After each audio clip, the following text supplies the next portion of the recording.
In January of 2013, a 21-year-old student from Vancouver stepped off a bus in downtown Los Angeles with a backpack, a camera, and a head full of plans. Her name was Elisa Lam. She was curious, bookish, the kind of person who filled her blog with quotes, confessions, and questions about who she might become. This trip through the West Coast was supposed to be a break, a breath of air between semesters, her way of proving to herself that she could go out into the world on her own. She checked into an old building on Main Street, a hotel with a grand crumbling past and a cheap nightly rate.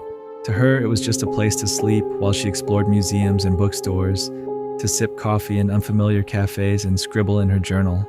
She called her parents from time to time, reassuring them, sharing small adventures. On the surface, it was the kind of a modest, hopeful trip thousands of young travelers take every year. But inside, Elisa carried more than the weight of her luggage. She had spoken openly online about living with bipolar disorder and depression, about the way her mind could suddenly tilt, turning simple days into mazes. Some posts were bright and funny, others raw and dark, but all of them revealed someone trying very hard to understand herself, to manage her medication, to believe that her life could be big and meaningful despite the shadows. Days into her stay, something went wrong. Hotel staff noticed she wasn't checking out when she was supposed to. Her parents stopped receiving calls. A missing person report was filed.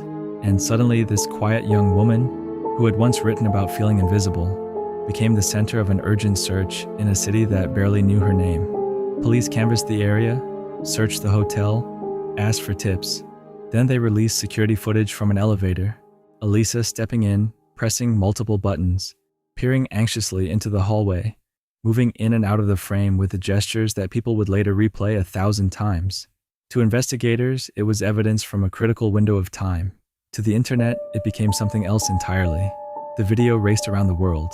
Strangers dissected every second, froze the grainy frames, invented stories to fill the gaps. Some saw fear, others saw playfulness, confusion, or distress. Many never considered that they were watching a real person in the midst of a mental health crisis, not a character in a puzzle they were entitled to solve. Weeks later, the search ended in the worst way. Elisa was found dead on the hotel property, her life cut short far from home, far from the family who loved her. Investigators concluded that no one else was directly responsible, that her death was a tragic accident, likely intertwined with her illness and the disorienting environment she had wandered through alone. But online, speculation refused to let her rest, turning details into myths, uncertainty into elaborate theories. Lost beneath the noise was the girl who wrote about feeling lonely in a crowd, who clung to novels and music as lifelines, who was brave enough to cross borders even when her own thoughts could be hostile territory.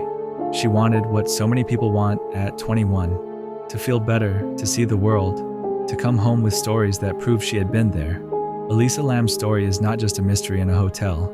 It is a reminder of how fragile a mind can be, how little we often understand about the battles others are fighting in private, and how quickly a human being can be reduced to a clip, a comment thread, a spooky tale told by strangers. Behind the headlines and the theories was a young woman trying to live, whose life deserved compassion long before it demanded attention. When we say her name now, we can choose what to remember, not only the eerie elevator footage or the unanswered questions, but the person who wrote, who dreamed, who struggled, who mattered. And in that choice, perhaps, is a small measure of respect that the internet could not give her, but we still can.